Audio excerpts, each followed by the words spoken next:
Welcome to the Voice of Retail. I'm Michael LeBlanc, NRF Top Retail Voice for 2026 and Rethink Retail 2026 Top Retail Expert.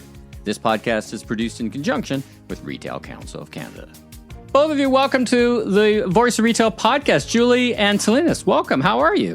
Thank you very much. It's so nice to be here. We're doing well here on the West Coast, looking out at beautiful Seattle, Washington. Fantastic. Salinas, I think you're joining me from Tel Aviv today, right? That's correct, Michael.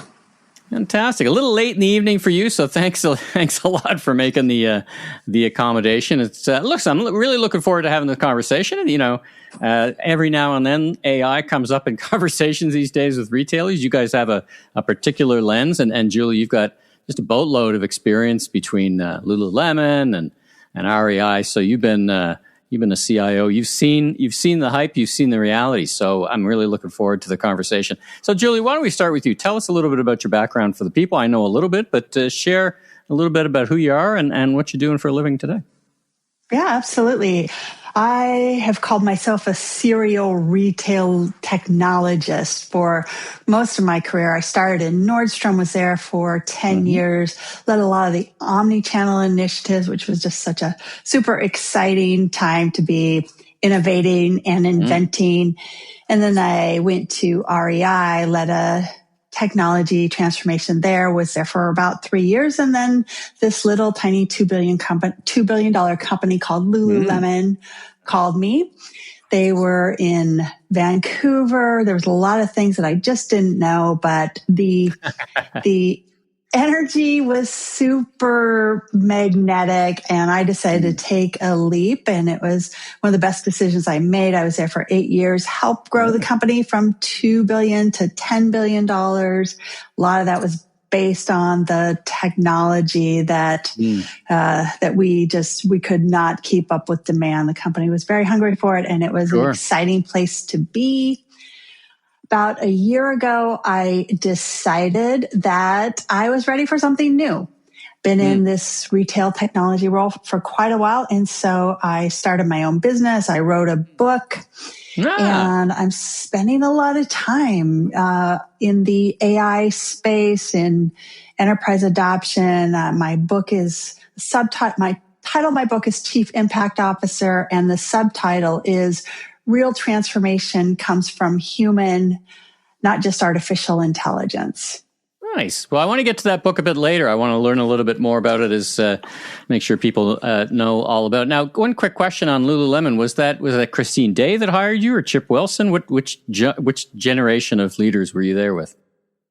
It was past both of their times. Laurent Potvin was the CIO when I joined. And then Calvin McDonald came in about a year after that.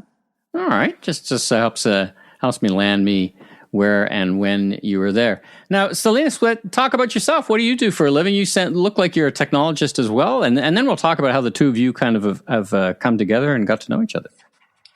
With pleasure. So first and foremost, I'm a proud salesperson, inside and out. And that's my philosophy. As a title, I'm the co-founder and CRO for Nimble, alongside my CEO and my co-founder, of course, Uri, who's our visionary, who comes from data. Even though he has more experience than a lot of people in the planet, even though he's not that, he's very young, but that comes with the territory. He's done a lot of that work in the past 10 years, and he's one of the leaders that is leading our company. And this is my third startup as the founding GTM person. And here I'm also the co-founder. Well, let's talk about Nimble. How do you set yourself? What's different about you? How do you summarize what you are and what you do for a living and what problems you solve for retailers? So in one sentence, which would be the simplest one, it's expert AI web search. So what we see today, and kind of very, very fast and simple, data and search and scraping was here from the get-go. The minute there was a web, there was scraping, and there was the need for data, because data obviously empowers decisions and abilities for the marketers and companies to get the insight that they need. And what happened in the past, I'd say 2 years, it has exploded dramatically to levels that we were not even expecting. I don't think anyone. And this is being rebuilt because the web is built for humans, not for machines, and definitely not for agents. But now there are agents that can do the work of a person or analyst that used to do it in a very high scale. Now one agent can do the work of 100, if not 1,000 people. But the beginning was with a lot of companies that are starting, and there's great companies out there that are doing AI web search. But where Nimble excels, aside for obviously giving that services also, is the expert level. And what does it mean? It's an enterprise grade. It's the ability to go deep. It's the ability to go wide. And it's the ability to combine those together. And that's our secret sauce. And so when you are sitting in a room of leaders in the retail industry, you'd say, you are doing something today, you're going to do something very different with me. What would that be, and what's the result? So there's two folds to that. The first, which is the basic, is the entire Nimble platform enables to get that data today in a manner that was almost impossible with other legacy services that they are used to, whether it's the complexity, whether it's the accuracy, let alone the scale, and obviously the agility. That's why we also called the company Nimble, because we understood that data scraping and data gathering was very hard, and we wanted to make it very, very efficient. And our entire platform is based on a lot of AI and models that we have built. So that's the first level. The second level that Nimble brings to the table, and there's still a learning curve also for the retailers and obviously brand companies, is how do you use the agentic layer to create their output in a manner that will give them a lot of value. And Nimble brings that specifically, where we have our own agent that helps not just get the data, but also orchestrate it in a manner that was not possible until probably the last 12 months, I would even say. So that's the twofold. One, getting the data. Second, building a task and an agent that will enable that for you.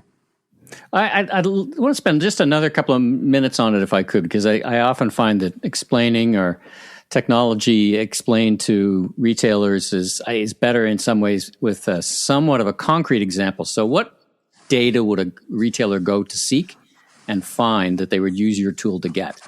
And then, I think you described how you do it better than anyone else ever, but what data would they go get? So the basic would usually be either it's their own SKUs on different retailers, understanding everything around that, whether it's within the search, whether it is within the different PDP pages, all of the different data. And one of the problems they have today with the legacy system is that data is usually missing, or if they want to add, change, modify, it's very hard for them. Since the Nimble platform is completely agentic, we can do it in a press of a button. I have customers who are telling me, listen, tomorrow there's Prime Day, and I want to go up from once a day or once a week to once every hour. Not a problem. What usually legacy platform will take them a month to prepare. And sometimes they can't even do that. So in that particular example, retailer would be wondering what and how pricing looks during Prime Week or whatever. So they would kind of go find that out to see if they're price competitive. Is that a solid example? Yes. Or are they being presented properly within the retail store, which is also something which is very important. Goes without saying that it's on a local level. Yeah, it's local level, it's global, everything around that. We are working with one of the biggest retailers in, let's call it in the delivery industry. And you can understand that we are working with them and having more than, I would say, 5,000 retails monitored for them, and understanding if sometimes you are out of stock and someone is, winning on you, or sometimes you're actually charging too little because your competitor is out of stock. And what do you do? Because you can take your prices. And I'm not saying they're doing it on a daily basis, but it's more how do you build your strategy? And strategy is everything. Right. Julie, you've been in this CIO chair and worked your way in technology for quite a while, national in scope, big retailers moving fast. At what point, you've been pitched a lot of different stuff over your career. I would bet you spend a fair bit of time and expertise in parsing the signal from the noise. This is real. This is This is not real. It doesn't actually solve a real problem. This is a problem looking to be solved or whatever. But during this journey, when did you decide, AI is not new to retailers, but when did you decide that AI was ready for prime time, it was real and actually transformational versus just another tool in the toolkit? I think, I look at the evolution of AI really starting with machine learning, right, where it could begin to predict. And at Lululemon, we have been using machine learning in a really advanced way to create personalized guest experiences for over a decade. And so when Gen AI came out, it was when every person in, every board member, every investor, every executive, every IC in the company could see the power of it because they had it in their pocket.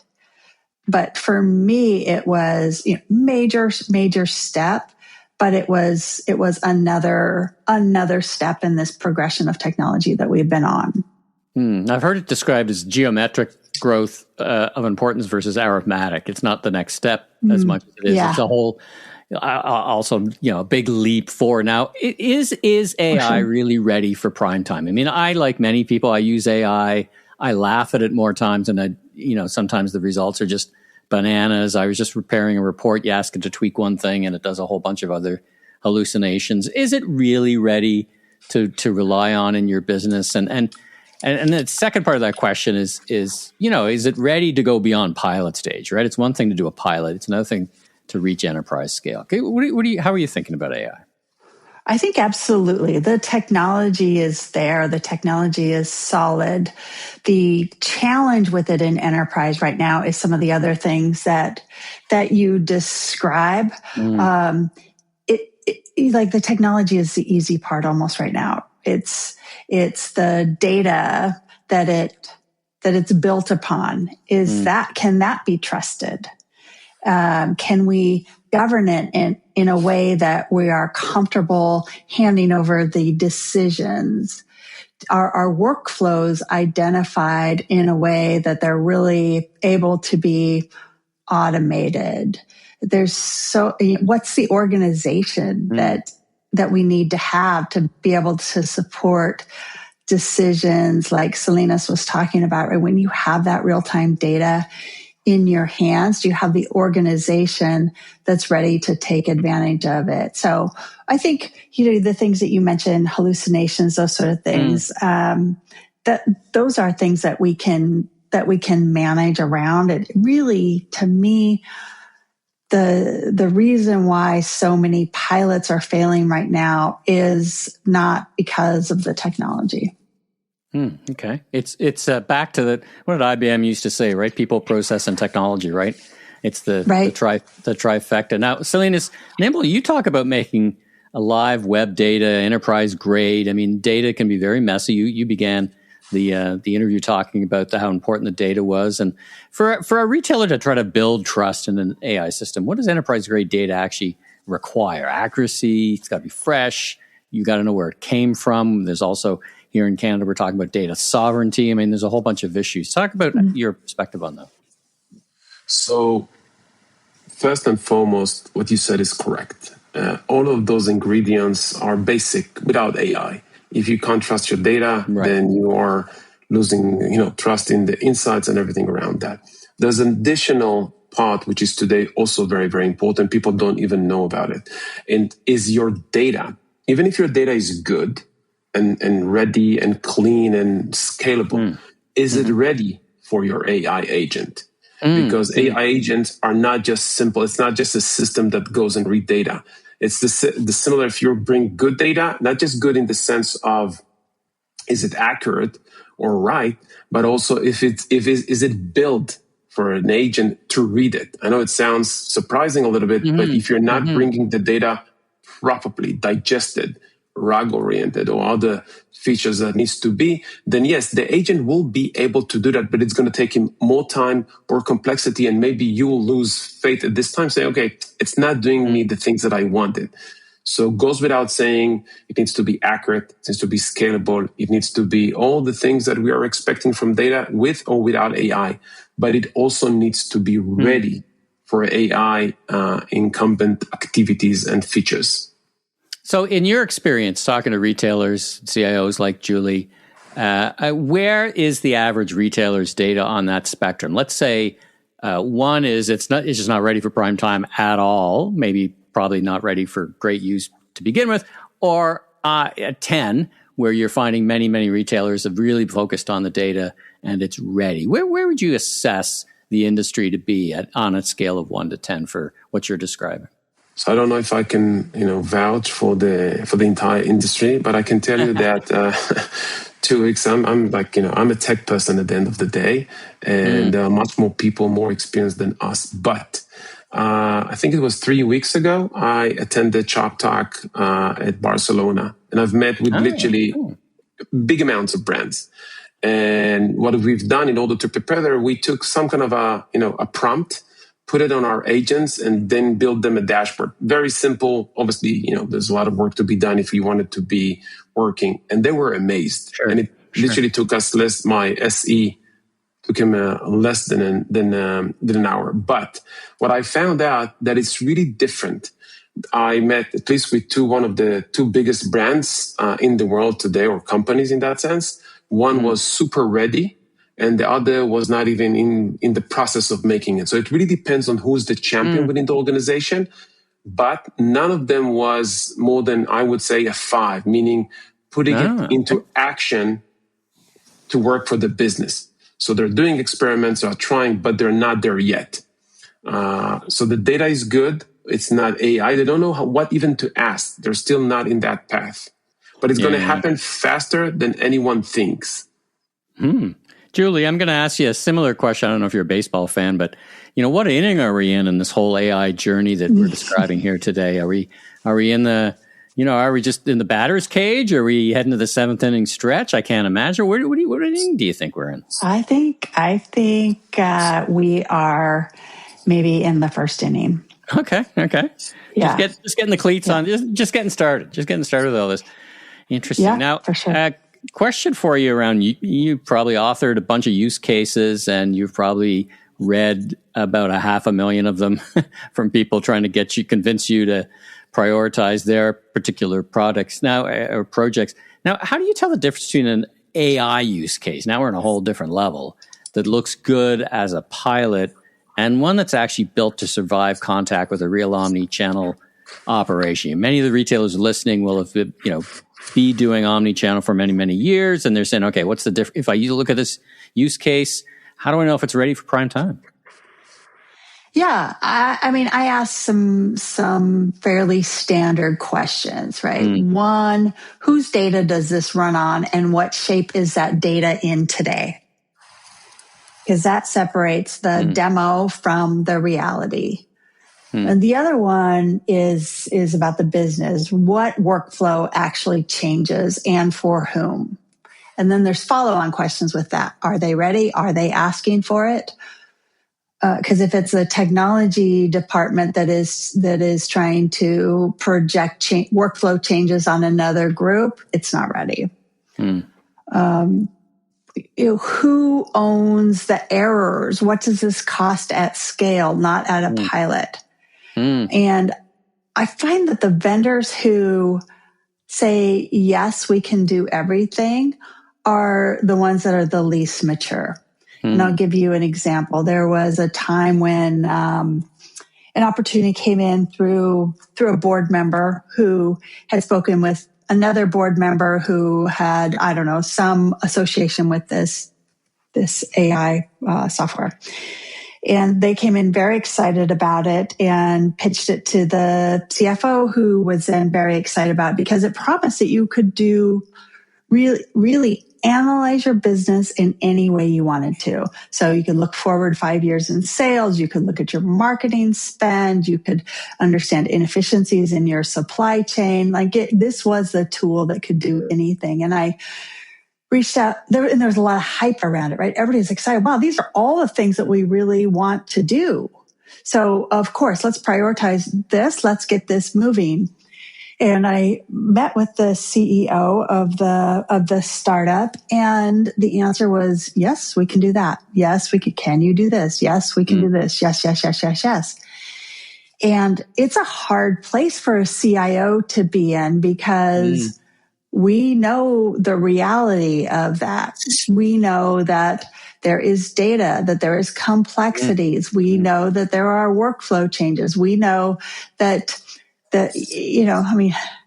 it makes us potentially seem like the naysayers, but it's really this reality that you have to bring in. Otherwise, you go ahead and you buy the pilot, you put your data into it, and then you spend a lot of time answering questions like, why isn't it doing this? Or why did it give me this result? And the answer is because you never had the data in the first place for it to build on to answer what you wanted to. I guess the right structure of data, which is Salinas's point.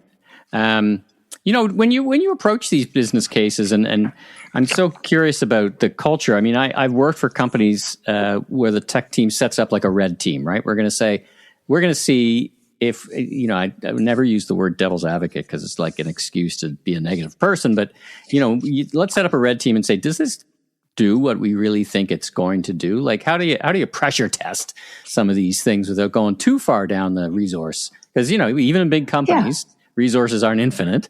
You got a lot of them at Lululemon, more so than a small startup, but at the same time, it's not infinite. So how do you approach that kind of pressure test? I got 10 in front of me. I can only do 3. Which 3 rise to the top, assuming that they're all important? No one would put anything unimportant in front of you. So how do you pressure test? Well, I think the job of the CIO is changing. And I think it's really important that we approach with visible curiosity. We don't want to be, our old job was controlling what came in, right? That control is gone. The tools come in through the browser now. So the new job is that editing that you're talking about. And it's helping the executives tell what is real and what's not. So we become this curator. We become the advisor. And we have to approach it with visible curiosity.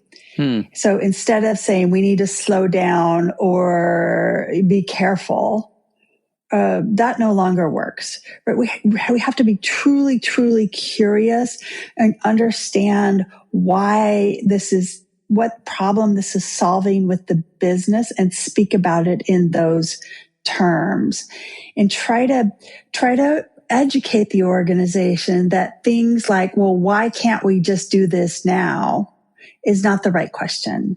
The question that the business should be coming up with is, here's an opportunity to do XYZ differently, and here's what it would save the company, here's what it would make the company, and what would it take? Now, Salinas, back in Barcelona at Shop Talk, you would have been talking to many retailers. You would be making essentially, we can do this better. Have you thought about this? And how do you address the culture issue from a change management or governance? Because if that's not in place, and you've been sold in, or you're doing a pilot or proof of concept with a retailer, then you might be setting both of you up for less than success. So how do you approach that? How did you approach that on the selling floor or the trade floor at Shop Talk? So first of all, you're right, and it's, I think, one of the key things that needs to be done when we're doing it, at least. So first of all, obviously, we're giving different levels of services with the data, from the basic to the full agentic motion. So we have opportunities. But going back to your main question, you need to have a real champion. If you don't have a real champion, you'll be stuck. And I want to use that and say actually something a bit different. You asked about the change and everything is coming. And I'll use the paraphrase of winter is coming. So it could be winter, but it could be also summer. But it is coming. And again, not that I'm a prophet or anything, 12 months from now, everything is going to change. Agentic, including for e-commerce. Agentic is going to change everything we know. It's not just about Nimble. It's about everything. We don't even grasp the vast opportunity or risk in that sense for retailers and brands owners if they're not going to do the change. And if they don't do it, if they're not doing it today properly, they need to go out, look for the internal champion. By the way, choose an easy use case, not just go now and try to solve all of their problem. Try small, start small. And by the way, that's where you also see with our big partners. When they're starting small, appetite becomes bigger, because if they're taking something which is too huge of a project, that becomes very hard. And there's still room to understand how AI and agentic will influence the industry. So you need to have a champion. You need to start with a simple use case, and you grow from there. And you need to learn what is right for your organization. Julie, when you think about ROI and the P&L impact of these projects, you've been doing that your entire career. And one of the things you fight, I'm sure, is things like scope creep. Now, this is almost like, if I listen to Salinas, it's like scope creep is architected in because the scope is going to explode and things are going to be very, very different. How do you even start a project when you think a year from today, the ecosystem is going to be so different? Do you just wait, or do you just try small things and get get culturally and get the business oriented to doing these things? And I guess the follow-up question would be, if you start, and I've been in this place before, you do a small project that has minimal impact. It's got minimal impact. We need big wins. We don't need to, back to the baseball thing. We don't need bunts. We need a few third base or a few home runs. Like, how do you make those trade-offs, right? This is a great case. It's a little too small. It's a bigger issue. The environment's changing. Boy, there's a lot going on. So I don't know. I think there's a question. I think there's a question in there for you. Yeah. And try and get there's a lot going on. And I agree with Salinas on approach of starting small, staying curious, seeing what works and building on that, as the organizations are learning. At the same time, AI changes what's possible. So the things that we stopped dreaming about, or maybe we just prevented ourselves from dreaming about because we thought it was impossible, are now possible.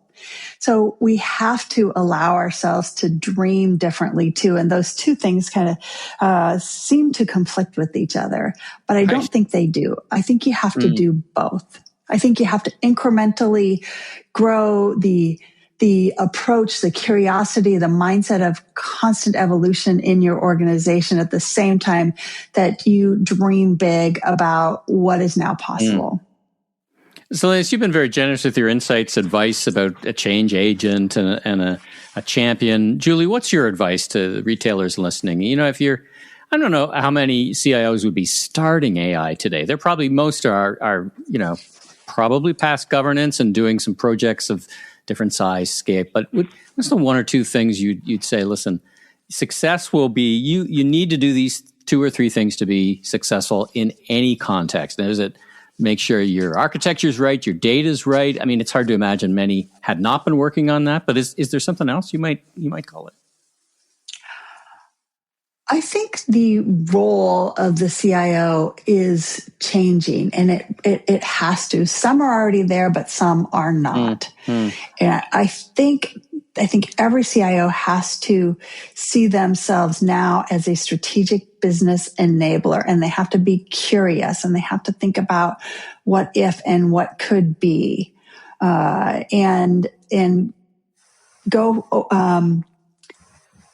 Be vocal about leading this change, but none of us are truly experts. And if we try to pretend we're experts, we're going to be outdone the next day because something new comes out. So it's this curiosity, and you have to build that through the whole organization. Those are the businesses that are going to win, are the ones that understand how to evolve over time, how to innovate in time, and how to think about a future that they can't yet imagine. Now, when you and I were starting our careers, particularly on the tech side, there's that old saying, nobody ever lost their job by choosing IBM. You remember that? It was like, it's right? It's the safe choice. Listen, it may not be the best choice, but you know what? You keep your job. It won't be tremendously bad. Now, what's your advice? And particularly, companies like Nimble, right? There's many great companies. You try to suss out the individual and do they know what they're talking about? But should retailers be more adventurous? And are your tips there? Sussing out, like I was just at Commerce Next in New York, and there's a room full of 20, 30, 40 companies doing something with AI. I don't know how many of them are going to be left, but how do you sort out and find the winners like you seem to have done here with Nimble? That's a good question. I don't know that there's a magic answer to that. I can tell you what I found with Nimble. So I met Uri, and I was in New York, and somebody had connected us. We had dinner together, and I liked him as a human being. And we spent probably the first hour of dinner just talking about nothing other than work. And I thought, number one thing that I want to do is I want to do business with people that I admire, and I believe that they're going to tell me the truth. That's important to me. So he checked those boxes for me. And then we started talking about the business, and we went a little bit deep technically because I needed to really understand how they're doing this. And it became really clear to me that they had a very unique approach to solving a very real problem in the market, which is how can you get competitive or information about any of your products on a real-time basis. And that has been something that we've been trying to solve for years.